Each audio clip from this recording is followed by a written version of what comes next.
Chers passionnés d'art, bienvenue dans votre émission préférée Voyage culturel. Comme vous le savez, c'est tous les samedis de 15h à 16h sur Réumi TV et Réumi FM. Donc attachez vos ceintures, nous allons faire voyager dans la culture pendant 1 heure de temps. Alors aujourd'hui, j'ai l'honneur et le plaisir de recevoir sur ce plateau le professeur Aboubekr Thiam. Bonjour professeur. Bonjour. C'est un plaisir de vous recevoir sur ce plateau. Professeur Aboubekr Thiam, vous êtes un enseignant-chercheur en art graphique et directeur général de l'École nationale des arts et métiers de la culture. Vous aviez un riche parcours artistique. Vous étiez d'ailleurs mon professeur d'éducation artistique au CEMS4 Turbam. À l'époque, je ne savais même pas que j'allais être une journaliste culturelle un jour jusqu'à vous recevoir sur mon plateau. En tout cas, c'est un plaisir. Mais revenons sur vos débuts. Comment est née en vous cette passion pour l'art? Voilà, merci à vous pour cette invitation, déjà pour me permettre justement de partager ce parcours entre guillemets assez modeste que j'ai dans le domaine. Un très riche parcours en tout cas. Ah, merci, je suis flatté. Oui. Et je commencerai par adresser mes salutations aux téléspectateurs qui nous suivent, à ceux qui nous suivent aussi dans les plateformes numériques. Et de manière simple, je suis vraiment un passionné des arts. Et cela s'est fait justement distinguer. Vous savez, il y a certaines prédispositions en fait qui ne trompent pas. Si on regarde souvent nos enfants avec les aptitudes qu'ils ont, aller voir, aller tester à travers les jeux traditionnels africains, modernes, on se rend compte qu'il y a certains qui sont beaucoup plus aptes à faire des travaux manuels, à utiliser vraiment les facultés sensorielles. Tout à fait. Il y en a d'autres en fait qui ont beaucoup plus le sens de l'observation et d'autres le sens de la communication. Effectivement. Bon, je suis sûr que vous en faites partie, quoi. Oui. Voilà. Tout à fait, oui. Et voilà, donc moi c'est vraiment le toucher, la manipulation des objets, le dessin au trait, les dessins d'observation et tout ça. Donc c'est ce qui m'a vraiment permis d'avoir en fait une certaine aptitude à travers des objets que je voyais, que je regardais, que j'essayais de recopier en essayant de mémoriser en une fraction de seconde pour les reproduire, en mettant l'accent sur les mouvements et tout ça. Et donc cela s'est fait vraiment ressenti par mes parents, justement, qui n'étaient pas dans le domaine du tout. Parce que mon père était un mathématicien, il était bon mathématicien, ma mère était en fait une secrétaire de direction. Rien à voir avec l'art. Rien à voir. Et ce qui est paradoxal et bizarre, c'est que il y avait plein de bouquins d'encyclopédies qui parlaient des arts. Du dessin, de la peinture, de l'art abstrait, du figuratif, etc. que mon père collectionnait. Donc je m'amusais aussi, dès le plus jeune âge, avec mes activités de lecture, à lire justement ces encyclopédies. Et d'ailleurs, c'est ce qui m'a permis de comprendre plus tard certaines notions des courants artistiques dont on parlait dans l'histoire de l'art, que j'ai appris plus tard à l'École nationale des arts, d'avoir un certain niveau plus avancé. Vous voyez. Et donc c'est ça peut-être qui a fait un penchant. Et justement, avec cette prédisposition que j'avais en amont, donc c'est ce qui a fait de moi ce que je suis aujourd'hui. Et justement, j'allais vous demander, qu'est-ce que l'art représente pour vous? Oui, l'art, c'est un monde. C'est un monde dans lequel je m'identifie dans le sens de pouvoir communiquer avec l'autre, que je ne sais pas, que je ne connais pas forcément a priori. Il peut être un étranger à travers une production que je fais. Il peut se retrouver avec soit un sentiment de partage des mêmes idéaux que j'ai réalisés sur une production artistique, ou autrement dit, qui peut aller même au-delà de ce sur quoi je suis allé. Et ça, c'est un aspect communicationnel qui est assez fort dans l'art. Et d'autre part aussi, ça nous permet un peu de nous évader. De nous évader dans le sens où il y a certaines idées, certaines inspirations en fait qui nous viennent, qu'on a besoin de coucher sur une toile. Tout à fait. Soit sur l'utilisation des couleurs, de la matière, et des formes et j'en passe. Et cela, ça donne justement une force à la production artistique qui permet justement de pouvoir analyser une image ou bien de laisser justement cette œuvre communiquer à notre place. Oui. Parce que c'est une expression qui est dégagée à travers cela. Et d'ailleurs, j'allais vous demander, est-ce qu'au début de votre carrière artistique, vous aviez le soutien de la famille? Oui, j'ai perdu très tôt mon père. J'ai perdu très tôt mon père, merci. Mais ce soutien, je l'ai su à travers le legs, le patrimoine matériel qu'il a laissé à travers les encyclopédies et tout ça qui parlait de l'art. Vous voyez, donc c'est pour moi une forme de soutien qui n'était pas dit. Mais quant à ma mère, elle m'a toujours soutenu. Et pour la petite histoire, je me rappelle quand j'ai obtenu mon bac, j'étais orienté à l'université Cheikh Anta Diop. Au département d'anglais. Mais quand il a fallu faire le concours d'entrée à l'École nationale des arts, justement, la période était déjà dépassée. Vous voyez, mon oncle, en discutant bien entendu avec ma mère, m'a suggéré d'aller faire les cours du soir à l'École des arts. Lui-même qu'il payait pour moi.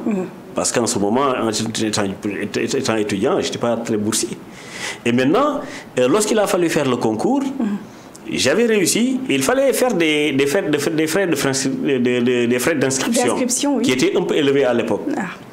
Et justement, ma mère a vendu ses parures en or pour me payer en fait cette inscription pour que je puisse faire ma formation artistique. Normalement comme d'habitude. Hein.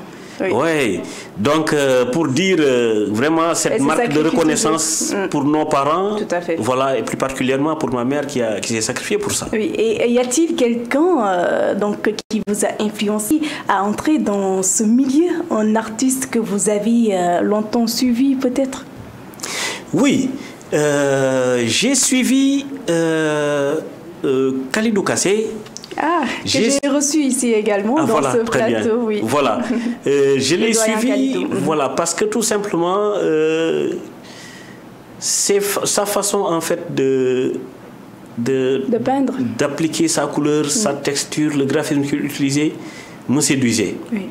Il y avait Souleymane Keita aussi, Anta Germaine Gaye, vous voyez, et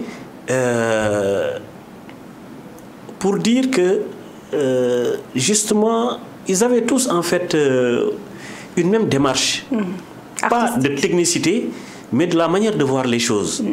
Et plus tard, il y a Viediba aussi, donc qui était mon professeur aussi à l'École nationale des arts. Et puis Khalidou Kassé, ce n'est pas pour rien qu'on l'appelle le pinceau du Sahel, à travers bien sûr ses tableaux, ses œuvres d'art en général.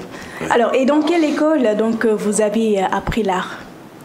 À l'École nationale des arts. À l'École nationale des arts, c'est là où j'ai fait ma formation artistique après le bac. Parce qu'en fait, c'est une école qui se présente comme suit. Après le BFM, on peut faire le concours d'entrée pour être un artiste plasticien d'expression, un urbaniste de l'environnement, l'architecture, les arts scéniques, ou voilà, dans les arts scéniques, il y a le théâtre, il y a la musique, le danse. Et maintenant, la formation des formateurs, c'est-à-dire là où on forme les professeurs d'art plastique et les professeurs de musique. Et maintenant, il y a un autre volet où il y a la médiation culturelle. C'est vrai que l'art, vraiment, c'est tout un monde. Absolument. Et est-ce facile d'apprendre l'art? Non. C'est la question qu'on se pose. Ce n'est pas facile. C'est des mécanismes qui sont très simples. Avoir des prédispositions vous aide plus facilement à y arriver, mais même en dehors de ces prédispositions-là, il y a des techniques qui permettent aujourd'hui de pouvoir justement apprendre à faire des portraits avec des notions très simples. Du crayonnage, à partir d'un point, on a une ligne. À travers cette ligne-là, on a une forme. Comme vous nous l'avez appris à l'époque au CMS Katubam, je voilà, voilà, très bien. Maintenant viennent les valeurs, les contrastes, plus clairs, plus sombres, etc. J'ai failli devenir artiste alors. Ah non, c'est pas compliqué. Hein? C'est pas compliqué. Donc, il y a déjà des prédispositions, mais en dépit de ces prédispositions-là, il y a maintenant, vous savez, un investissement humain à faire. Parce que dans toute chose dans laquelle on doit s'impliquer, justement pour se proclamer professionnel de ça, ça veut dire qu'il faut mettre du temps dans ça. Vous voyez. Et la diversité culturelle, la diversité dans l'expression culturelle étant variée, parce que je parle de diversité, et maintenant chacun peut y trouver sa voie, sa démarche à travers la technicité qu'il va utiliser, en fait, pour se faire sa propre démarche artistique. Alors, est-ce que vous vous rappelez également de votre tout premier tableau d'art? Oui, je me rappelle de ça. Je me rappelle de ça. Et d'ailleurs, c'est le portrait de mon père que j'ai fait. J'ai peint à la peinture la photo de mon père. Ouais. Et qui a vraiment été apprécié par ma mère. Cela doit vous marquer de revoir ce tableau-là. Oui, oui. Mais je l'ai toujours en tête. Je l'ai toujours en tête. Alors, des tableaux d'art, vous en avez fait quand même. Voici déjà donc des tableaux qu'on voit à travers l'image. Pour ce tableau-là, comment vous est venue l'idée? Oui, vous savez, c'est des concepts qui sont développés. Et à travers ces concepts-là, on y va avec une certaine démarche. La démarche que j'utilise d'habitude, c'est celle qui consiste à utiliser du bas-relief en fait pour suggérer des éléments qui sont en rapport avec la vie humaine. Donc des contrastes qui montrent en fait soit des enchevêtrements, des éléments qui se chevauchent ou des concepts de poche pour marquer en fait la contradiction entre la dualité qu'il y a dans la vie, ce qui est apparent et ce qui est caché, ce qui est clair et ce qui est obscur, ce que la nature humaine en fait révèle en quelque sorte. Parce que on dit en wolof li ngay wane ou bien kanam kasolo waye ko ci tej mu xam ko. Donc ça veut dire que à travers une apparence, on peut juger une personne, mais en réalité, ce jugement-là n'est pas fondé parce que tout simplement la vraie valeur de l'individu se trouve dans son cœur, dans lui-même. Et c'est la raison pour laquelle, voilà, cela se montre à travers ce qu'on fait, à travers les différentes expressions artistiques. Et à travers aussi les différentes couleurs, comme ce tableau-là, on a vu du rouge, du jaune, un peu de vert d'ailleurs. Voilà, et c'est fait sur la base de couleurs chaudes. Sur la base de couleurs chaudes. Et ces couleurs chaudes-là, ici, sont utilisées pour montrer justement, révéler cette ambiance colorée qu'il y a au niveau d'une floraison. Parce que si vous voyez, il y a un dynamisme qui se montre dans ce tableau-là à travers les éléments qui sont utilisés, certaines parties qui sont plus saturées, d'autres qui sont plus désaturées. Vous voyez, suivant la densité des éléments qui sont posés sur la table. Et des techniques à maîtriser en tout cas. Alors, comment vous arrivez aussi à créer vos tableaux? Vous avez besoin de quels outils réellement pour en tout cas faire le tableau d'art? Oui, pour les outils, ça va dépendre des humeurs et des circonstances et de la sensibilité. Parfois, je peux avoir la sensibilité à travailler sur du papier, sur du carton, sur de la toile de jute, ou même du tissu que j'utilise bien tendu puis traité. Donc cela dépend du contexte, de ce que je veux faire exactement. Je peux même avoir le besoin de prendre un contreplaqué ici que je récupère et puis voilà, brûler, parfois mettre de la colle, du sable pour traiter vraiment, avoir un résultat qui assez original, mais suivant des matériaux dont on n'a pas forcément besoin, pour leur donner une seconde nature. Et cela vous prend combien de temps pour créer une œuvre d'art? Bon, je dirais que pour cette production-là, elle n'est pas suivant la démarche calée sur un temps bien défini. Il y a certaines œuvres qui peuvent prendre 6 mois, d'autres qui peuvent prendre 18 mois, il y en a qui peuvent prendre moins de 3 mois. Ça va dépendre du traitement qu'on va donner à cette œuvre-là.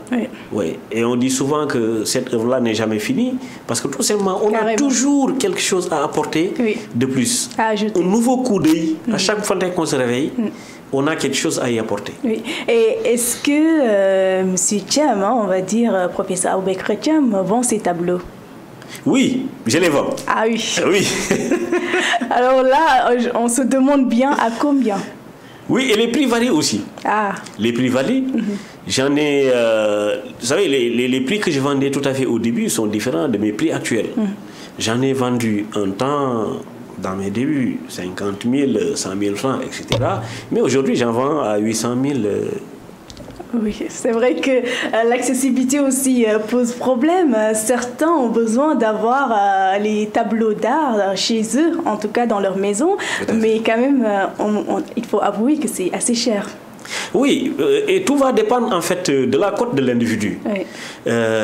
Parce qu'en réalité... Et on dit qu'un tableau d'art n'a pas de prix. Exactement. Et du coup aussi, je préfère offrir un tableau que de le vendre à de vil prix. Donc si je m'explique ainsi, en fait c'est la valeur ajoutée. La valeur ajoutée que je mets dans mes productions n'ont pas forcément une valeur monétaire. Et il est très difficile de nos jours de faire un tableau, parfois, auquel on est très attaché et que vous avez du mal à vendre. Oui. Même si on vous paye le triple de ce tableau-là, parfois vous avez tendance à ne pas le vendre. Il y a un grand vide après qui se crée. Vous pouvez le vendre et après vous vous retrouvez vraiment avec quelque chose qui vous manque. Oui. Et ça, pour moi, la valeur monétaire ne peut rien faire dans ça. Tout à fait. Alors, quel message voulez-vous lancer à travers donc, vos tableaux d'art? Oui, les messages sont différents, hein, mais c'est souvent d'ordre sociétal, à travers les comportements humains, à travers justement le vécu quotidien de notre propre personne par rapport à des situations auxquelles on fait face. Parce que parfois, c'est des dénonciations qui sont faites sur nos tableaux. Parfois, c'est des valeurs qu'on transmet, parfois, c'est des comportements qu'on identifie, qu'elles soient positifs ou négatifs, que l'on véhicule simplement pour... voilà. Très bien. Alors, comment vous avez également réussi à être enseignant-chercheur à l'université numérique, cher Hamidou Kane? Voilà. Donc, quand j'ai terminé ma formation à l'École nationale des arts, vous savez, on fait une formation de bac plus 4 années. Après ma formation artistique, nous avions à l'époque des matières en fait, qui étaient simplement limitées vers la production en 2 dimensions. Le papier, la toile, etc. En ayant un penchant sur la communication visuelle, que j'avais aussi apprise à l'école, j'ai senti qu'il me manquait quelque chose à travers l'outil informatique. Et justement, lorsque je suis affecté au collège, en étant professeur, je me suis en fait donné comme objectif que ce gap qu'il y avait, d'aller me spécialiser justement dans ça pour en fait faire un aspect complémentaire de la chaîne de production. Pour savoir faire quelque chose avec mes mains, mais en utilisant aussi l'outil informatique pour compléter ce travail-là. Et ce qui a fait que, en fait, j'ai fait mon master, je me suis spécialisé justement en communication numérique. Et juste après avoir obtenu mon master, j'ai continué à travailler avec des organismes, avec des ministères, tout ça, dans le champ aussi de la communication visuelle, jusqu'à, en fait, être invité à participer à la conception des maquettes de formation au niveau de l'université. Donc, il y avait des nouvelles filières orientées vers le numérique et qu'ils avaient besoin de spécialistes du domaine. Donc, étant invité, c'était des filières comme art graphique et numérique qui devaient être lancées. On va y revenir sur ça. Il y avait la filière communication digitale, il y avait la filière multimédia internet communication. Donc, j'étais à cheval sur ces 3 filières de formation là. On a fait un travail, les maquettes de formation étaient prêtes, l'ANAQ-Sup était venu justement pour donner cette accréditation. Ils ont vu que c'était un travail quand même qui valait d'être fait au niveau. Mais justement, est-ce que c'était facile pour vous, votre intégration dans cette université-là? Non, non du tout. Parce que déjà, les maquettes de formation, les faisant, il y avait certaines matières, certains modules, des éléments constitutifs, on les appelle, qui étaient orientés vers ça, qui étaient nos spécialités. Donc, il fallait concevoir des cours qui étaient conçus justement pour mettre en œuvre ce programme-là. Je faisais partie de ceux qui l'ont conçu. Et maintenant, juste après, vous savez, pour les recrutements à l'université, il fallait faire des appels à candidature. Et en faisant des appels à candidature, j'ai postulé comme tout le monde. Et maintenant, il y a un jury de professeurs agrégés qui sont là, qui me posent des questions, qui ne vous donnent pas de cadeaux. Carrément. Voilà, pour savoir vraiment vos aptitudes et tout ça. Donc, j'ai fait cette sélection et je suis sorti avec brio. Et justement, quand j'ai été pris comme enseignant-chercheur, responsable justement de la filière art graphique et numérique, et maintenant président de la cellule numérique. Oui.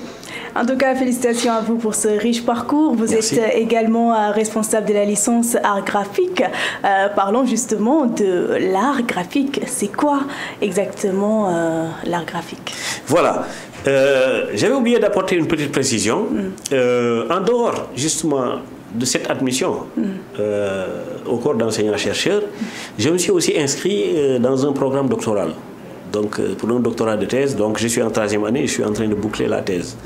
Et déjà, justement, en rapport avec ça, c'est une thèse justement qui s'oriente vers les arts graphiques numériques, parce qu'on va parler de serious games, ce sont les jeux sérieux, des jeux auxquels font référence au patrimoine culturel, matériel et immatériel, qu'on doit utiliser justement au niveau de la conception de ces jeux-là.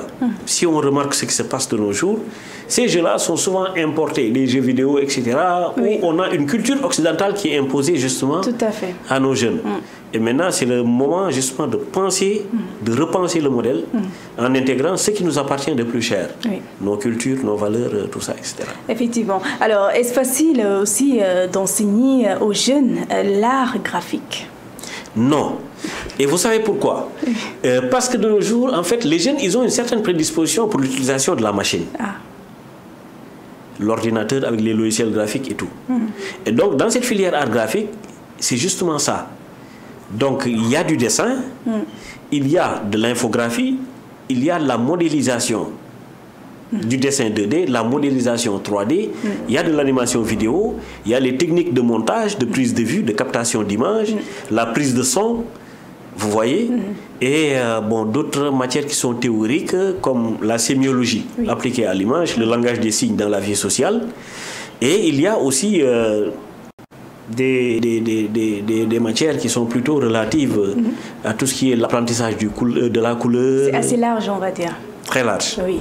Alors, donc, vous êtes aussi donc, le président de la cellule numérique. C'est l'occasion d'ailleurs de parler du New Deal technologique lancé par le chef de l'État récemment. Comment trouvez-vous cette initiative du président Bassirou Diomaye Diakhar Faye qui vise justement à améliorer donc, le numérique au Sénégal? C'est une excellente opportunité qui s'offre au Sénégal. Oui. Parce que le New Deal technologique, si on le définit de manière très simple, c'est ce qui permet justement à la communauté d'avoir accès à l'outil informatique et dans tous les secteurs d'activité pour rendre les conditions de vie de la population meilleures. Si on prend la digitalisation par exemple de l'état civil, on peut justement, si on parvient à digitaliser les extraits de naissance, c'est-à-dire que le problème, si je suis né à Tambacounda, pour avoir un extrait de naissance, pour faire un concours, aller jusqu'à Tamba pour avoir un extrait de naissance, vous voyez, et j'en passe. Si on digitalise, en fait, les choses pourront aller plus vite. Au niveau de la santé, le patient qui vient... Le patient qui vient. Le secteur de la santé, c'est très compliqué, donc l'attente au niveau des hôpitaux. Et puis même dès qu'on s'inscrit, il suffit simplement de donner votre nom, votre numéro par exemple de carte d'identité, mais on enregistre. C'est digitalisé. Ça veut dire que je sois à l'hôpital principal de Dakar ou bien que je sois dans un autre hôpital à Saint-Louis, si je donne mon identité, normalement mon dossier médical doit s'ouvrir. Si j'ai fait une consultation avec une maladie que j'ai, par exemple, ça veut dire que si je l'ouvre ailleurs, les gens doivent savoir que lui, il souffre de telle maladie. Et ça va aller plus vite. On n'a pas besoin d'aller faire des scanners encore. Effectivement. Ce tambour de... tout un processus. Cette batterie de tests. Voilà, ça va rendre les choses plus vite. Très fatigant. Alors, par rapport aux autres pays d'ailleurs, est-ce que le Sénégal n'est pas en retard dans le cadre numérique? Je dirais que, bon, par rapport à l'Europe, en Afrique, s'il y a certains pays, certaines nations, en fait, qui sont un peu en avance par rapport à nous. Mais j'admets aussi qu'il y a d'énormes efforts qui sont faits dans ce sens-là, ici au Sénégal. Dans le cadre de, justement, quand des filières de formation sont ouvertes, justement, au niveau des universités, dans chaque université maintenant, on a ces filières de formation-là. Et ça, c'est ce qui nous a le plus aidé à le comprendre, c'est justement le Covid-19. à un moment, les gens ne pouvaient plus se déplacer. Il fallait forcément faire recours à ça. Oui. Et l'université numérique Cheikh Hamidou Kane, justement, c'est là où je salue cette initiative d'avoir créé et anticipé sur des lendemains cette université-là pour répondre justement à ces besoins-là. Mais c'est vraiment dans l'ordre du jour. Et moi, je pense que dans l'élan où nous sommes vraiment dans une pleine vitesse de croisière justement pour rattraper les autres. Et donc c'est très important, en tout cas cette rencontre-là, on peut dire que le numérique est au cœur du développement national et de la souveraineté technologique du Sénégal. Et absolument, et là, pour moi aujourd'hui, c'est tellement pertinent et tellement vrai que le numérique irrigue nos habitudes de vie. Aujourd'hui, nous faisons des transferts d'argent. Oui. Aujourd'hui, je peux parler à mon frère qui se trouve aux États-Unis, WhatsApp, appel vidéo. Oui. Je peux réserver mon billet d'avion. Oui. Je peux faire mon enregistrement ici sur place. Et même dans le monde de l'art, on parle au niveau, en tout cas, de la photographie, on a besoin du numérique. Les artistes ont besoin de ce développement-là, du numérique au Sénégal, pour pouvoir faire leur travail convenablement. Exactement. Et j'en passe. Je donne l'exemple aussi des galeries virtuelles. Oui. Des expositions qui sont faites, je suis là, je ne me déplace pas, je regarde les œuvres d'art, c'est comme si je me déplace en fait. Vous voyez. Et ces artistes-là, et quand on parle du numérique, vous savez, et par rapport à l'art aussi, ça veut dire que moi je ne pouvais pas faire fi, par exemple, de l'intelligence artificielle aussi, qui occupe une place centrale. Parce que tout ce que l'on fait dans le numérique, les facilités que l'on a, si par exemple on parvient à aller plus vite dans le traitement graphique à travers des logiciels de montage vidéo ou bien des logiciels de captation d'images, des caméras qui tournent, qui prennent la sensibilité par exemple voilà, de l'invité, qui le suivent. Vous voyez, et ça c'est de l'intelligence artificielle. Tout à fait. Et les artistes, ils doivent justement aller vers cette innovation-là en s'appropriant l'intelligence artificielle. Parce que ce qu'on voit de nos jours, c'est que les gens ont peur de l'IA. Ils se disent que l'IA va prendre notre place. En un moment, on n'aura plus peut-être besoin de prendre une téléspeakerine, on n'aura plus besoin de prendre une animatrice. Mais non. Et puis ce qui fait peur dans l'intelligence artificielle, c'est qu'aujourd'hui, même les artistes photographes, leur métier actuellement, on dirait que c'est en train de tuer carrément ce métier-là du photographe. Parce qu'on a vu que maintenant, ça change carrément les traits de visage et tout ça. Même ceux qui sont malheureusement pas parmi nous, à travers leurs photos, on peut reproduire de telle sorte que c'est comme si ils sont présents actuellement et c'est incroyable cela. C'est vrai que c'est de la magie, hein, c'est de la magie, c'est la haute technologie qui fait que en fait, justement, ces algorithmes qui permettent de faire cela, ces algorithmes-là sont créés par des êtres humains. Ah oui. Parce qu'il y a toujours la main de l'homme derrière. Et ces manipulations sur des logiciels graphiques qui permettent justement à la machine d'arriver à un résultat, il y a toujours la main de l'homme qui est derrière. Vous voyez, aujourd'hui, l'IA est venue, mais l'IA n'est pas venue toute seule. Elle est venue avec aussi des compétences qui l'accompagnent. Et ces compétences-là doivent être gérées par l'être humain. Si je prends là, parfois, il nous arrive de voir une machine avec l'IA qui fait des productions où il y a des bugs. Je donne un simple exemple du bug. Mais le bug ne se répare pas tout seul. Il y a, par exemple, quand on parle de maintenance, de suivi, etc., de back-office, j'en passe, dans le langage informatique. Mais tout ça, c'est des métiers, en fait, qui sont nés et qui accompagnent justement cette évolution de l'IA. Et à chaque fois, vous allez vous en rendre compte. Quand on parle de ChatGPT, ou bien quand on parle d'une version améliorée de ChatGPT, cette version-là, quand elle s'améliore, c'est parce qu'il y a une équipe qui travaille derrière qui permet justement à ce ChatGPT de s'améliorer. L'exemple de DeepSeek aussi, c'est la même chose, qui permet de produire des images, mais tout en se disant que même quand on a des images qui permettent à l'IA de montrer en fait cette évolution, de prendre par exemple ma grand-mère qui est décédée et qui permet de la faire parler. On voit qu'actuellement ça fait l'actualité d'ailleurs. Exactement. Au niveau des réseaux sociaux. Et ça, vous voyez, ce qui permet de faire justement d'en arriver là, c'est ce qu'on appelle le prompt. Le prompt, c'est quoi? C'est au niveau de la barre de recherche, le sujet que vous allez introduire pour que l'IA vous donne un résultat. ce sujet-là, il y a une façon justement d'établir un prompt pour avoir un résultat qu'on escompte. Et ce prompt-là, c'est vous, c'est moi qui le... Tout à fait. Et beaucoup de jeunes s'intéressent à ce domaine. Actuellement, comment trouvez-vous cet engagement-là des jeunes photographes, des artistes vidéastes, en tout cas qui sont dans le montage vidéo, entre autres? Oui, parce que justement, ça leur permet de faire un travail plus rapide. Ça leur permet d'arriver à des résultats dans un gain de temps vraiment minime. Parce que, voyez-vous, vous allez convenir avec moi que pour faire une écriture de scénario qui pourrait vous prendre 6 jours, une semaine, aujourd'hui, avec l'IA, ça peut le faire moins de 10 minutes. Vous avez votre scénario. Si c'est le réalisateur, je pense qu'il est en train d'écouter. Ça va faciliter d'ailleurs le travail même pour les artistes, les réalisateurs et producteurs. Oui, ça va leur permettre d'aller plus vite. Et ça veut dire que ça va les outiller pour en fait utiliser cela et même permettre de créer des émotions supplémentaires. Ce qui est incroyable. Voilà, très bien. Et maintenant, l'apport du réalisateur, toujours derrière l'IA, c'est vraiment le génie créateur en fait. Sa touche personnelle, sa fibre artistique qu'il montre à travers justement les différentes séquences qu'il a filmées. Alors, vous êtes donc diplômé en art graphique à l'École nationale des arts et en communication numérique à Africatique. Comment s'est passée cette formation-là? Oui, donc c'est vrai que c'est 4 longues années.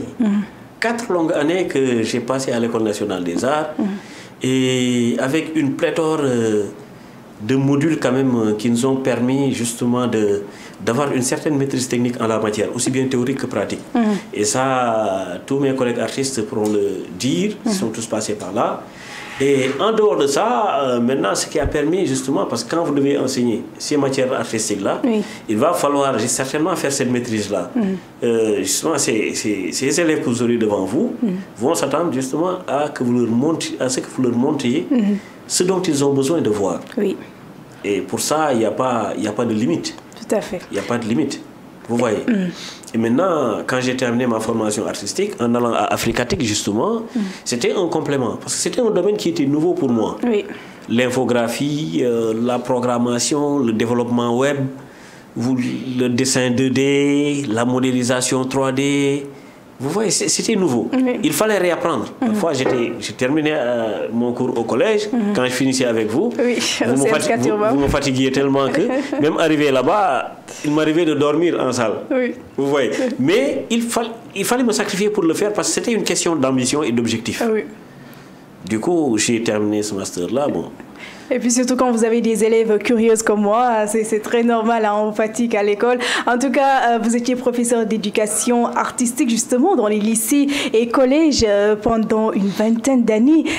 Vous pouvez nous en citer quelques lycées et collèges où vous avez servi? Oui, j'ai fait mon stage pédagogique au collège Mame Thierno Birahim Mbacké à Colobane. J'ai été au collège d'enseignement moyen de Dalifort. Dalifort, c'était un nouveau collège qui était ouvert. J'ai été aussi au CM4 Urbam. Voilà. Et c'est véritablement au CM4 Urbam où j'ai fait une quinzaine d'années. Et après le collège d'enseignement SCAT Urbam, j'ai été détaché à l'École nationale des arts comme formateur, comme professeur là-bas. Et quand j'ai été détaché là-bas, j'ai fait à peine 2 années. Et c'est en ce moment où j'ai basculé justement au niveau de l'université numérique chez Hamidou Kane. Alors, comment vous avez vécu ces expériences-là avec les élèves? Oui, très riche, très enrichissante. Parce que tout simplement, vous savez, ces élèves-là, je ne dirais pas élèves, mais je vais dire apprenants. C'est en fait une catégorie d'apprenants qui ne trichent pas. Ça veut dire que s'ils voient quelque chose qui les impressionne, vous le voyez dans leurs yeux. Tout à fait. Et si, par exemple, vous utilisez une bonne méthode, une bonne pédagogie pour leur apprendre des techniques de reproduction ou de dessin au trait, très vite, vous pouvez évaluer ce que vous avez transmis en termes d'aptitude à ces jeunes-là. Et en corrigeant, justement, cela se voit au niveau de la note. Soit maintenant, c'est de 2 ordres. Vous le faites bien, ils ont de très bonnes notes. Vous le faites de manière un peu moyenne, les notes ne suivent pas.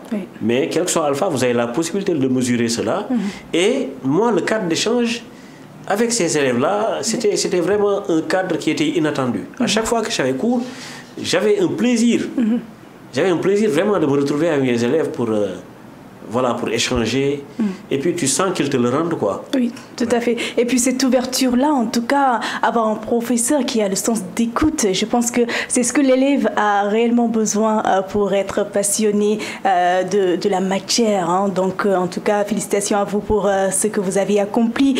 Vous êtes aussi vacataire à l'université Gaston Berger de Saint-Louis, l'université Cheikh Anta Diop, l'université Alioune Diop de Bambey, dans la spécialité de sémiologie appliquée à l'image fixe. C'est bien ça? C'est bien ça, oui. Alors, qu'est-ce que veut dire, en tout cas, l'image fixe? Merci. Donc, l'image fixe, c'est une image qui est en deux dimensions, longueur, largeur, comme la photographie, comme le tableau d'art, comme un support visuel qu'on utilise la publicité. Oui. Donc, la sémiologie, c'est justement le langage des signes dans la vie sociale. Par signe, il faut simplement comprendre image.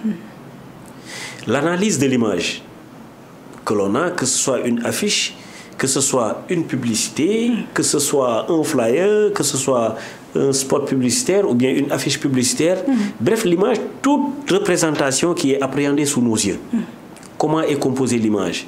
Qu'est-ce qui fait la spécificité aujourd'hui d'une image numérique comparée à une photo en deux dimensions?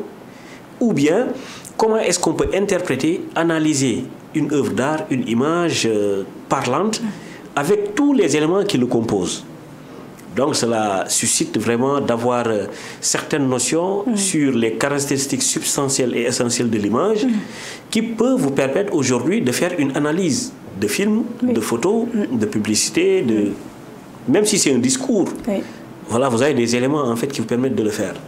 Alors, vous avez participé à plusieurs expositions nationales et internationales. Pouvez-vous nous en citer quelques?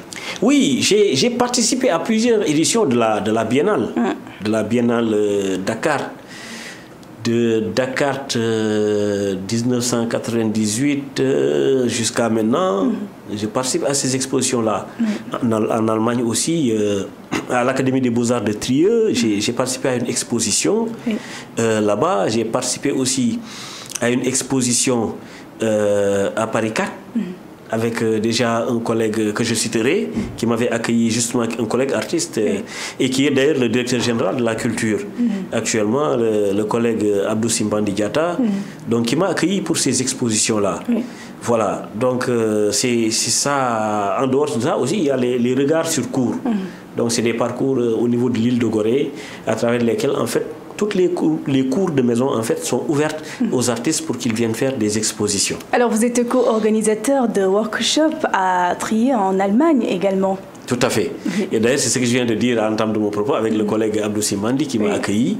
Des workshops qui sont vraiment organisés avec une coordination tripartite. Donc du Sénégal, moi, donc il y a un autre collègue qui était venu de la Grèce, et c'est Abdou Simbandi Diatta, et voilà. Manfred, un autre collègue allemand qui est un sculpteur, voilà, qui nous permettait justement d'échanger de cadres d'expression. Alors restons sur la digitalisation. Est-ce qu'il n'est pas temps d'apporter quelques innovations également dans le cadre, en tout cas dans ce cadre, dans les différents secteurs ici au Sénégal? Oui, effectivement, c'est à son heure. Et pour moi, ce qui le prouve, hein, et le président de la République, il a compris. Quand il a parlé du New Deal technologique, c'est effectivement ça, parce que les gens en ont besoin. On est aujourd'hui dans une phase où, véritablement, il faut qu'on bascule dans le numérique. Et ce n'est que de cette possibilité-là qu'on peut parvenir déjà dans différents secteurs à gagner du temps dans ce que nous faisons. J'ai donné l'exemple de l'état civil tout à l'heure, j'ai donné l'exemple de la santé, et j'en passe. Et même si on ne le fait pas, de plus en plus, on se rend compte en fait qu'on nous l'impose. Je prends l'exemple aussi des demandes de visa au niveau des ambassades. Aujourd'hui, tout est digitalisé. Vous prenez, on vous demande d'entrer dans un site, vous mettez toutes vos informations et arrivez pour faire déjà une vérification. Les gens ont toutes vos informations. Ils ont toutes vos informations. Les questions qu'ils vous posent, ils ont déjà ces éléments de réponse. Donc cela leur permet justement de faire un travail de conformité, de voir si ce que vous dites et ce qu'il y a en réalité, c'est vrai, pour vous accorder le visa. Mais le président l'a bien compris. Alors, vous êtes fondateur de l'agence de Design Index, donc, qui compte à son actif actuellement plusieurs projets. À quoi cela consiste exactement? Voilà, donc cette agence-là travaille dans le design architectural, travaille dans la communication visuelle. Pour la communication visuelle, je travaille avec des compagnies aériennes. Vous voyez par exemple au niveau des avions, les écritures qu'il y a, par exemple, ça, c'est Index qui fait ça. Donc c'est les compagnies nationales. Bon, je ne vais pas citer de nom pour éviter la publicité. Donc des compagnies nationales locales. Et des ministères, hein. Je prends l'exemple du ministère de la Santé, je prends aussi l'exemple du ministère de l'Énergie, des hydrocarbures. Vous voyez, il y a pas mal de supports de communication qu'ils élaborent.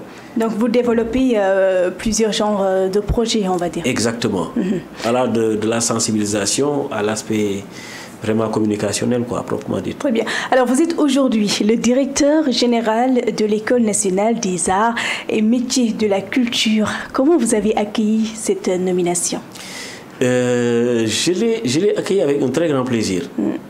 Et j'avoue honnêtement que ça a été un agréable plaisir. Ça a été un agréable plaisir parce que c'est vraiment venu par surprise. J'étais à l'université. Donc, j'étais là-bas. Et quand la nomination passait, je pense, oui, on avait justement un match de football entre les différents départements. Donc j'étais en train de jouer au football. J'avais éteint mon téléphone lorsque le match s'est terminé. D'ailleurs, on nous a battu très lourdement. Donc j'ai allumé mon téléphone et justement, j'ai vu que les appels tombaient. C'était un mercredi. Donc voilà, au niveau du Conseil des ministres. Et après, il y a un homme qui m'a appelé pour me féliciter. Mais je lui dis, c'était une félicitation à l'endroit de quoi? Non, on vient de vous dire, de nous dire au Conseil des ministres de lire qu'en fait, vous avez nommé directeur général de l'École nationale des arts et de la culture. C'est comme si ma vie avait basculé, en fait. C'était lors du Conseil des ministres. C'était lors du Conseil des ministres. Et je me disais qu'en fait, que c'était quelque chose qui était possible. Parce que quand j'étais à l'École nationale des arts, j'ai toujours revendiqué qu'il y avait quelque chose à faire dans cette école. Il y avait des collègues qui ont été affectés là-bas, mais qui n'étaient pas spécialistes du domaine. Du coup, moi, quand j'y étais, quand j'avais parlé de ça, certainement, ça a fait ça, parce que le ministre m'avait une fois convoqué, mais c'était en fait pour recadrer en fait les choses, parce que tout le temps j'ai tapé sur la table pour dire que les conditions dans lesquelles nous sommes, ça n'allait pas et tout ça. Donc les gens me connaissaient. Donc tête de fil en aiguille et ayant des échos et tout ça.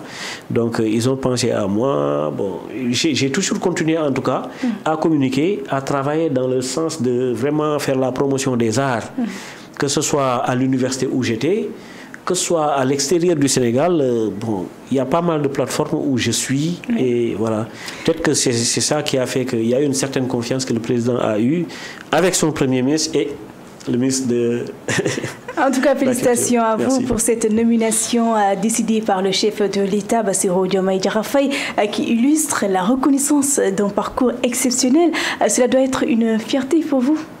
Oui, je l'avoue. Je l'avoue. Et c'est avec une grande humilité que je le prends par devers moi. Et peut-être pour dire que je ne suis pas le meilleur, mais certainement ils ont eu une confiance en moi pour me confier cette mission-là. Très bien. Et je ferai de mon mieux pour... Alors justement, qu'est-ce que vous comptez apporter pour mieux promouvoir les arts et les métiers culturels? Très bien. À ce niveau où j'en suis, j'ai une certaine réflexion par rapport au curricula de formation qui se trouve dans cette école. Parce qu'en fait, de l'École nationale des arts, on est passé à l'École nationale des arts et métiers de la culture. Donc il y a un nouveau décret qui a régi la création de cette école-là. Donc, il fallait, par rapport au cursus de formation qui était là-bas, moderniser l'offre de formation en introduisant des matières qui sont orientées justement vers le numérique. Dans les arts plastiques, des filières comme les arts médiatiques et celles du cinéma, cinématographique. Oui. Il y a aussi... Vous êtes aussi dans le cinéma, on va y revenir, oui. Oui, donc vous voyez, il y a ça. Il y a aussi une filière qui forme les conseillers aux affaires culturelles, qui doit être vraiment déroulée. Il y a aussi la filière architecture aussi qui va être déroulée. À cela s'ajoute en fait beaucoup d'innovations. Voilà, beaucoup d'innovations pour propulser l'ENAMC au niveau de l'échiquier international. Donc, le Sénégal peut compter sur votre expertise en digitalisation des contenus éducatifs, on va dire. Tout à fait. Très bien. Alors, on peut dire qu'il est bien possible aussi de conjuguer la richesse du patrimoine culturel sénégalais avec les outils technologiques contemporains. Oui, absolument. Et déjà, en parlant de ça, tout à l'heure, vous savez, j'ai parlé en fait de mon projet de thèse qui est axé sur ça. Parce que je mise beaucoup sur le patrimoine. Le patrimoine culturel sénégalais, africain et sénégalais, justement pour mettre en avant ce qu'on a de plus cher. Sur les applications que l'on crée, sur les plateformes en fait que l'on crée, sur la production artistique. Pour moi, ça va être valorisé parce que c'est ce qui va faire la différence entre nous et les autres. Parce que dès qu'on est là, ce qu'on sent de plus cher, c'est d'abord cette africanité à travers justement ce patrimoine-là. Et il est important justement de le valoriser. Oui. Alors, quelqu'un de très polyvalent, parce que je le disais tantôt, vous êtes également dans le cinéma. Quelle réalisation vous avez pu faire jusqu'ici? Oui, j'ai tourné dans Mami Wata. J'ai tourné dans Mami Wata et j'avais le rôle de l'imam. Voilà, donc c'est vrai que je n'avais pas très anticipé sur ça, mais sinon j'allais vous envoyer une petite capsule pour voir d'introduction, voilà, mon jeu d'acteur. Parce que l'émission c'est voyage culturel, hein. Voilà, on voyage très bien. Carrément dans l'univers de l'artiste et à travers les différents parcours que vous avez eu à faire. Oui, c'est ça. Comment vous avez vécu ces expériences-là dans le cadre donc du cinéma? Oui, c'est vrai que j'ai toujours fait des productions. Hein. Quand j'ai parlé tout à l'heure en rapport avec mon agence de travail dans le sens de la communication visuelle, j'ai fait pas mal de spots, de sensibilisation, d'information, allant dans le champ de la communication des ministères. Et j'ai toujours joué ces jeux d'acteurs-là. Parce qu'il fallait maîtriser le contenu et mettre en avant des concepts qui devaient être compris. Et justement... c'est des courts-métrages qu'il fallait faire. Mais mon premier long-métrage, c'est justement avec Mami Wata. Voilà, que j'ai tourné d'ailleurs avec le réalisateur, mon ami et frère, hein, mon collègue Christian Thiam, qui est enseignant-chercheur aussi, voilà, à l'université numérique Cheikh Hamidou Kane. Très bien. Et un long-métrage, parce qu'on ne parle pas d'un court-métrage, c'est un long-métrage, cela doit prendre quand même du temps. Combien de temps vous avez eu à faire donc, le tournage? Oui, le tournage, on a eu à le faire durant... vraiment, et c'était un délai très serré où on était vraiment pressé par Christian, le réalisateur. Je crois qu'on a fait quelque chose comme deux semaines, hein, 2 semaines, 3 semaines, où vraiment il y avait des tournages vraiment avec des journées très pleines. Très pleines, je dirais. Oui. Où il fallait vraiment, avec un scénario assez étoffé, retourner à l'école, au collège, quoi. Apprendre les leçons, venir réciter avec plein de prises à reprendre, etc.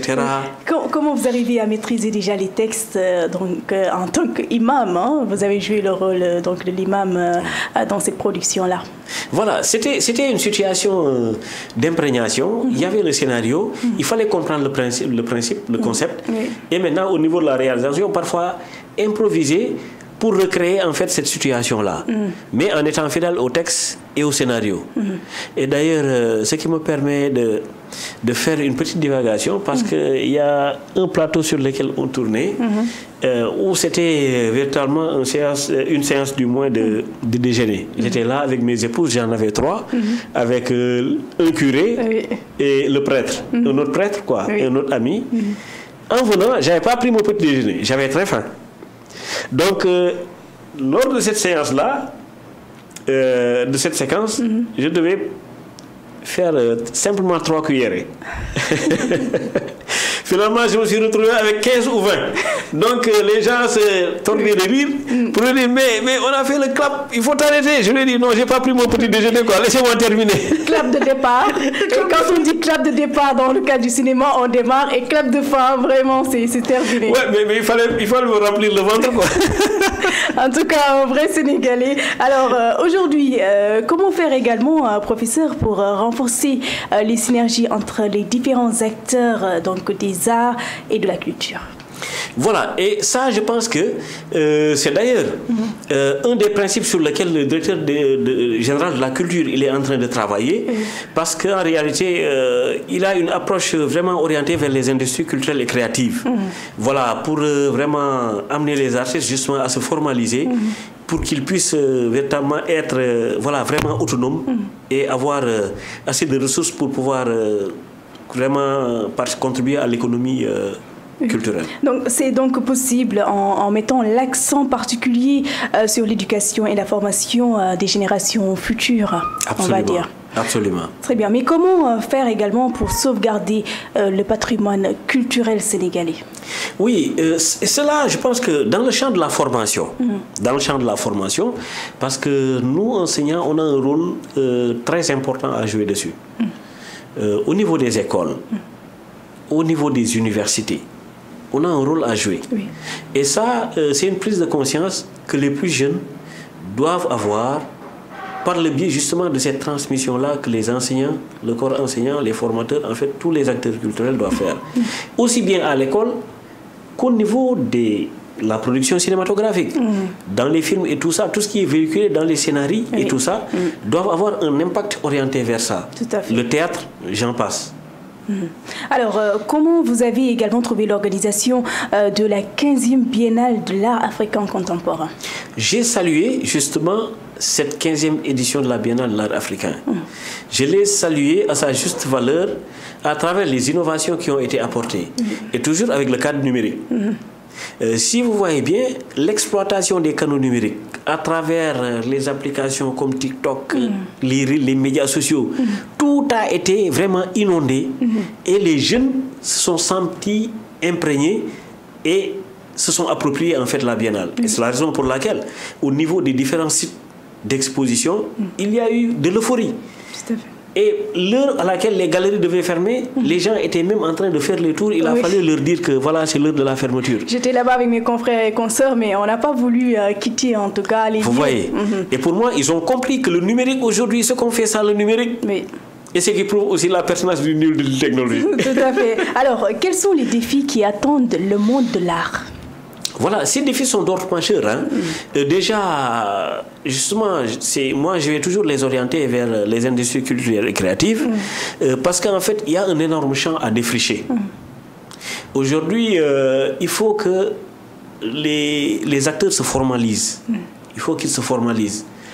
Dans le sens où on peut avoir des aptitudes, on peut faire des productions, mais si on ne se formalise pas aujourd'hui, il y a une politique du gouvernement qui est orienté vers l'accompagnement de ces acteurs culturels-là. Tout à fait. Mais si on ne se formalise pas, ça veut dire qu'on n'existe pas dans le répertoire du commerce.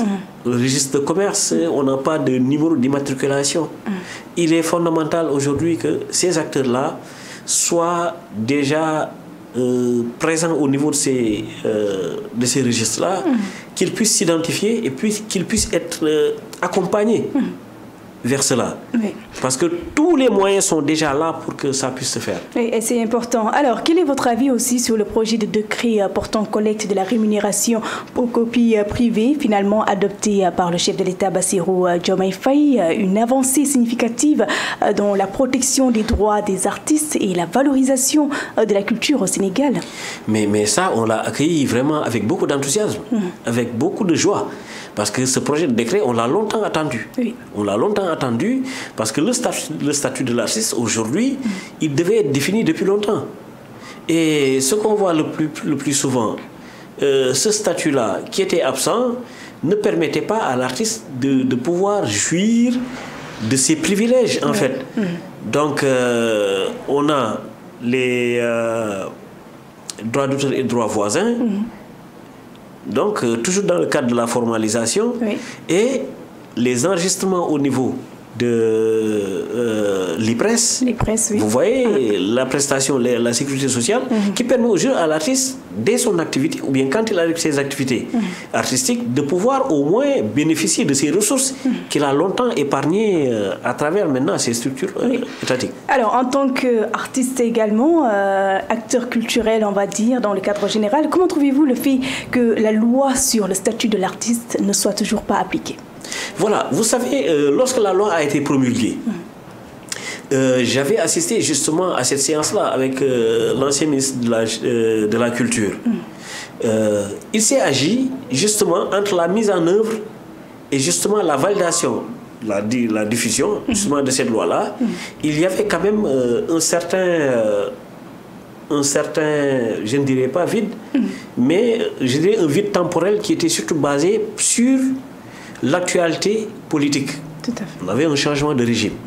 Donc il fallait justement, juste avant les élections, avec tous les remous, voilà, avec tous les remous qu'il y a eu, entre cela et maintenant, dès lors qu'on a un nouveau régime qui est là, avec justement le secrétaire d'État à la culture, qui m'avait justement parlé de ça lors d'une audience qui est reçue et qui travaille d'arrache-pied sur ça. Maintenant, la mise en œuvre effective va être déroulée avec la Direction générale de la culture, qui est une toute nouvelle direction qui est installé hier, dont le directeur général a été installé hier. Donc on peut garder espoir. Ah, absolument. Très bien. Et on va en reparler pour dire cette mise en œuvre, le processus d'évolution de ça. Très bien. Et quel conseil avez-vous à donner aux jeunes qui souhaitent intégrer donc le monde de l'art? Oui, d'abord une formation artistique, parce qu'en réalité, tout cela, ça doit être certifié par quelque chose. Il faut qu'il soit diplômé. Il faut qu'il soit formé à la bonne école. Oui, c'est important. On peut avoir des aptitudes, mais il faut que ce soit certifié. Et ce qui va leur permettre aujourd'hui, dans le monde où nous sommes, on a pas mal de partenariats, on a pas mal d'ouvertures, mais il faut qu'on soit vraiment certifié dans ce que nous faisons pour pouvoir faire le link de manière administrative.